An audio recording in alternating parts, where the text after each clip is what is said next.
terrorisés de dire est-ce que j'ai un cancer de l'ovaire, et nous arriver presque en disant pas de panique, non vous n'avez pas de cancer, c'est très tranquille. Donc il faut plutôt ne pas le faire.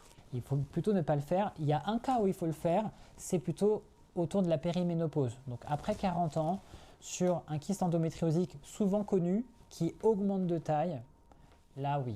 Il n'y a pas des aspects échographiques un petit peu spécifiques? Il y a des aspects en IRM aussi qui sont inquiétants. C'est-à-dire qu'ils vont parler d'endométriose, mais autour il y a d'autres lésions. D'accord. C'est kystique, tissulaire, liquidien, c'est vraiment... Oui, un aspect mixte de la... Voilà, exactement. Et ça, il y a des signes typiques en IRM où ils vont classer ça de façon suspecte et en échographie également. Donc c'est surtout aussi l'évolution. Une lésion qui ressemble à un endométriome, c'est vraiment liquidien avec un dépôt, c'est du vieux sang et donc c'est un aspect échographique.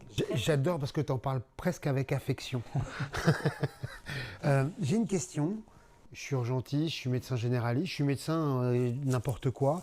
Une patiente, je pense à ce diagnostic. Je vais donc la mettre dans un processus diagnostique en prescrivant une IRM, en demandant spécifiquement la recherche d'une endométriose. Et là, moi, j'ai deux questions. Un, est-ce qu'il faut vraiment tâcher de trouver un centre spécialisé? Question 1.